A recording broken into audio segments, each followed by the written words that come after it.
Eyang Blangkon. Iya, iya. Kali ini saya mau konsultasi, Eyang. Oke, oke. Saya kan punya memori utama DDR2800. Iya. Nah, itu saya pasang di chipset G31, motherboard chipset G31. Iya, Kok iya. nggak bisa ya, Eyang ya?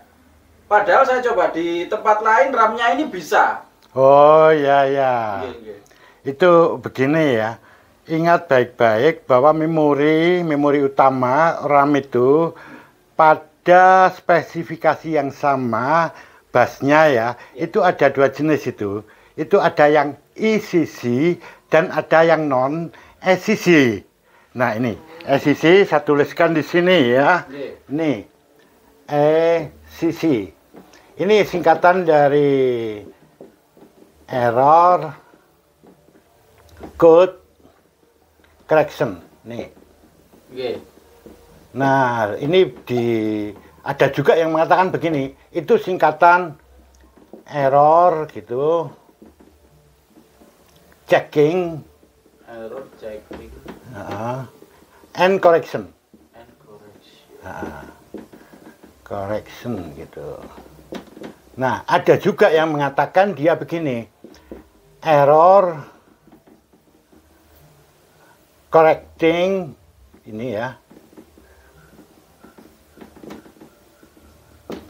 code. Nah, gini ya.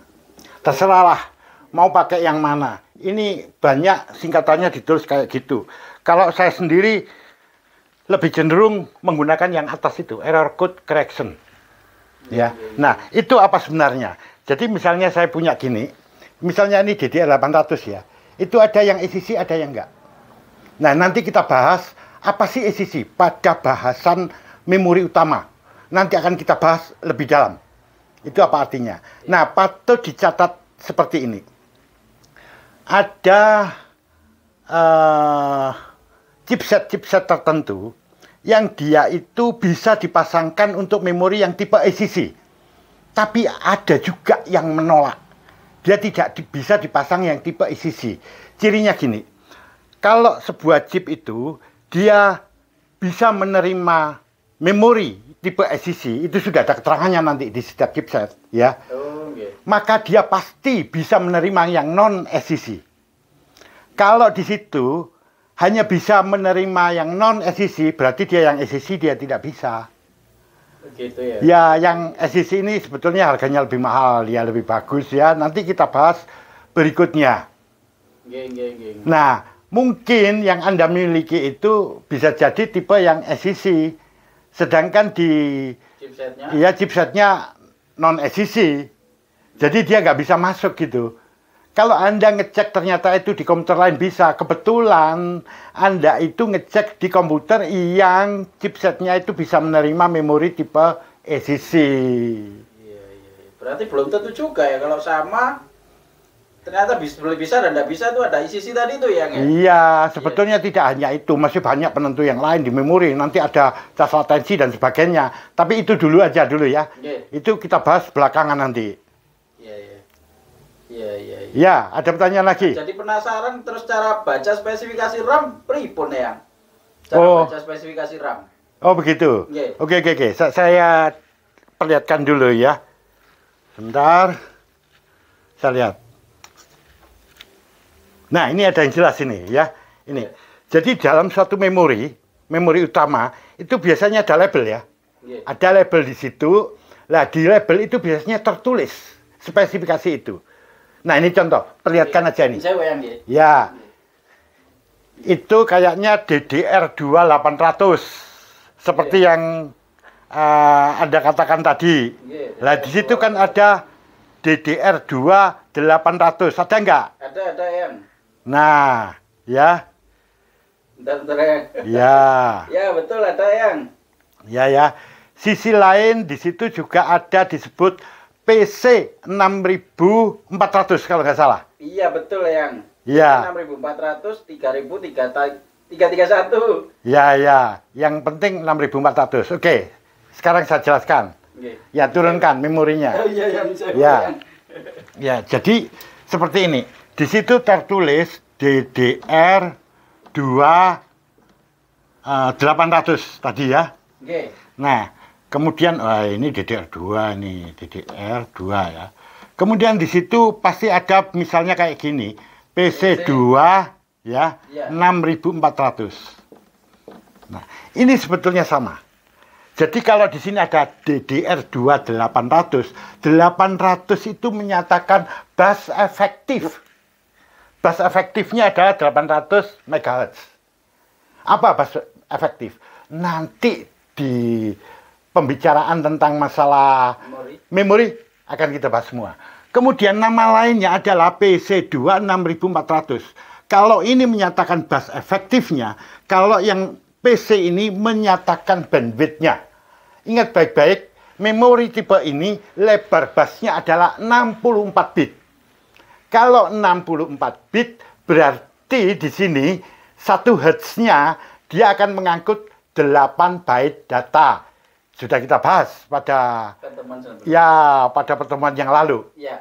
Nah, akibatnya di sini kalau dia 800 MHz dan lebar busnya adalah 64 bit, otomatis bandwidth-nya harus dikalikan 8 kan? Iya, iya. Yaitu 800 kali 8 6400. Oh, iya, iya. Jadi kalau ini DDR2 800 menyatakan bus efektifnya, sedangkan PC menyatakan bandwidth-nya. Artinya dua-duanya ini sama saja.